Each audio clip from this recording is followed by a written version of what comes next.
RDU 98.5. How are you going this morning? Today we are doing another audio antiquing. Now we've got Gareth Shute again on the show with his AudioCulture article, Yumi Zouma. Now it's obviously talking about the incredible act themselves, but what Gareth has written is a very lovely introduction as always. So what we'll do, we'll kick straight into it and then we'll have a wee chat with Gareth. Yumi Zouma had a swift rise, finding an overseas label despite only having one song, and within a few months of forming, supporting Lorde in front of 10,000 people. Their breakthrough didn't come from brash pop hooks. Instead, their laid-back indie pop rode on stripped-back grooves, chiming guitar licks, and dreamy vocals. It might have been understated, but it was an addictive sound, and soon they were touring the world and building an astonishing career, though it flew under the radar of many back home. So Yumi Zouma had its roots in Christchurch dance punk group Bang Bang Etch, who formed in 2007 while the members were still in their mid-teens, and it was a very aggressive stabbing guitar post-punk, but it cranked up the groove and added synth. So that's actually, it's crazy because I didn't know that. Yeah. I mean, there was a whole scene down there. There's actually quite a good article on AudioCulture. It's called Christchurch Indie, Us Against the City. It's a two-parter, and it talks about that whole post-punk scene down there that spawned like Bang Bang Ish and Shocking Pinks. It was like a really vibrant kind of moment in Christchurch. And Josh, who's from Yumi Zouma, was in Sleepy Age. So Sleepy Age and Bang Bang Ish both like toured overseas and did crazy things like Shocking Pinks, unrelated to Yumi Zouma, but a similar sort of sound that they signed to a big label overseas, so it was like a really exciting time. But that was a really angular sound. Like it was, I think it was, I mean, partly I guess Christchurch had a dance music thing, so maybe having a dancey edge to it made sense. But then it had very angular kind of guitars and that sort of, I don't know, block party, I guess, or like check, check, check. There were these bands that kind of blew up and faded away, or like Klaxons, I guess, would be like the synth version of that. But so it's kind of crazy that after the earthquake, I guess Charlie from Bang Bang Ish and Josh, who'd been in Bang Bang Ish but was mainly in Sleepy Age, just started emailing. They both moved overseas, but they sort of, I think, they started emailing each other.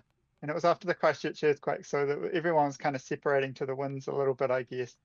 But they just were like, I don't know, they just went a totally different direction, kind of. They used that groove. The groove is still there, the danciness, but it's so much smoother. But it's really layered. Like it sounds really like poppy, but then when you really listen to it, it's got like 5 different guitar layers and stuff. So that first single was crazy. Yeah. And then they just worked out the email address of some people overseas, like labels they loved, and wrote these very passionate kind of emails where it was obvious they'd listened to people on the label and they weren't coming from nowhere. Wow. And they got a reply because they didn't know the address of the guy. They just had a guess at what the guy from Cassine's email address would be, like josh@cassine.com or whatever it was. And he wrote straight back. So it's like totally bizarre. It's almost like a stroke of luck that was like meant to happen. Yeah, I mean, it is funny because every young band thinks that's how it works. Like I do stuff with Little Chief Records and we get emails from like totally inappropriate bands all the time, like hip hop acts or like really heavy metal bands or whatever. And it's clear that they haven't researched it all. But I think if you can write the right email and you actually say, hey, I've listened to all the acts on your label and this is why I fit, sometimes you can be the one in 100 that actually gets through and gets a reply. I don't know. Well, because like even like further going into that, it's like, Yumi Zouma, they had one single and then boom, Lorde, 10,000 people. How did that happen? Because that's like almost, it's not necessarily unheard of within our scene here in New Zealand, but there's not really many people that happens to. Yeah, well, it was just a case of like, I mean, I called in Kim Boom, who sang on it as well. She was another person who'd been in Sleepy Age and stuff. And they lied and said they had an EP when the guy replied back from the email from the record company, and then they just quickly wrote an EP, dropped the first single that was doing really well. So it was like crazy pressure right from the start. It's like, man, this EP better be good that we pretended we have, but we don't. That we now have a massive time limit on. And then yeah, they just were immediately like touring overseas. Like they did this Australian tour straight off the bat Mm. with Chet Faker, the quite big Australian act, and um, yeah, but they had the Christchurch connections as well. Like to Neil Worsley, I don't know if you know them. They work at Darkroom. They are a Oh. member of Bang Bang Ish, so they had a little like practice show there in Christchurch, so they could warm up, and then they went straight to Chet Faker, and then straight to the Lord tour. Oh my And the Lord God. tour at Spark Arena was like 10,000 people, so it was like crazy. That's like Yeah. astonishing. It's incredible because like now what has happened in their career like since then? Because that if that's the start, like where's it gone? Well, I mean, the other crazy thing is that Kim quit soon after that. I mean, I didn't say this in the article, but just quietly to everyone on it listening to audio, her and Charlie were going out and they broke up. So Kim left, and Kim had an amazing little side career. People should look up the Mid-Era album that she did with Tom Lark producing. Tom Lark, the Wow. Christchurch guy, who now does stuff with Maynard Larkin, funnily enough.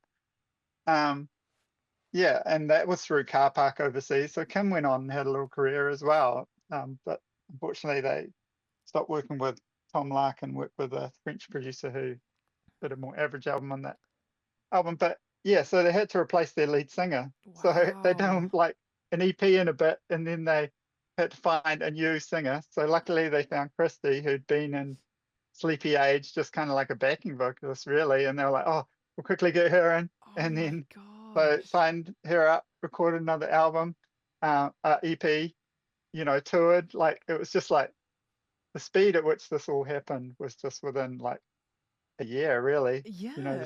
I think it was 2014, 2015, and then they were off into the world. Oh Yeah. my gosh. And like that's quite interesting because I feel like with quite a lot of bands, sometimes if the singer disappears, the band also just decides to stop. So that's really interesting. I didn't know that. So that's really interesting that they had a singer swap. Yeah. Well, you can hear as well, like the one of the cool things about Yumi Zouma later on though was that Josh from Sleep, because he'd sung in Sleepy Age, he could sing, and then they added Sam Perry, who's another Christchurch guy who had been around that scene, Mm. and they he could sing too, and so they actually had three singers. So if you listen deeper down, like their first album, Yonkala, you can hear like Josh and Sam singing on there as well. So they had a strong idea, and they had different voices and stuff they could bring in, and so yeah. Uh, Yeah, but yeah, crazy to swap singers. I don't know. It Yeah. was just lucky Christy turned out to be like The just as best. good. Like Yeah. Christy's a great singer and really charismatic live. Imagine if they Super. just signed her, recorded in the bedroom, got on stage, she freaked out, couldn't or something. I Yeah. don't know. Like who knows? Because that is the thing. It's like Yeah. you never know with everything to do with music. Like even some of the best artists, like they've even said they've done it day in day out, but sometimes they get up there and they're like, ah, I've got to go. It's definitely a very vulnerable position to be in. Hey. Yeah. That's interesting as well. Like yeah, I mean, I find it really funny that their second album was just a full cover of What's the Story Morning Glory by Oasis, but done in this full dream pop. Full dream pop. And there's one song is like completely shoegaze, like a My Bloody Valentine song. So Yeah. it's funny how they had this sound so strongly, like they had a vision in mind so much that they could redo an Oasis album and it sounds just like a Yumi Zouma album. And It's people. crazy. Like all the you kind of realize, oh, these Oasis melodies are pretty strong, but it's got rid of all the like UK Mm, guide gusto and somehow it still yeah. works. So I think they really had an idea from being that's the thing. They seemed like they blew up overnight, but then they had that whole history. So I guess that's why they Mm. could do it so quickly. Yeah, and it's also good that they blew up and it lasted because there's also a lot of acts that blow up and then it kind of dissipates. Yeah, especially since that dream pop, Mm. dream pop is a weird genre that has kind of retrospectively, it was kind of made up in 2010s, I feel like, as a proper term. And then it was retrospectively used to describe kind of Cocteau Twins and things from the 80s, you know. So that was like, could have been a real flash in the pan, enemy sort of pitchfork sort Mm. of bubble. because they got to ride that high. But when you ride one of those bubbles, you never know if it's Yeah. gonna like Gonna pop. collapse afterwards. So they did really well to actually have a strong enough sound that they could. You had a real strong fan base that they could keep going with. Yeah. And is there anything else that you haven't written or that you have written in this article that you'd just like to just highlight? Oh well, I just encourage people to go and listen to their new album. Like it's a change again because it's got Mm, a couple of the songs like Blister is like a real rock track, and it's so funny. Like it's real. The guitars are quite shoegazy, and it's still got a dreamy element, but it's really rocking. It's so mm, funny. Like they wrote it straight off in between touring. I think they were like touring at the time, so they had that energy of playing live, and so they went in the studio and they wrote something way more like in your face. Though some of yeah. the tracks are still mellow at the back of it. Yeah, I think Christchurch people should be really proud. Go back and listen to that because it was so born from the Christchurch scene. There's quite a special scene here, isn't there? Yeah, yeah.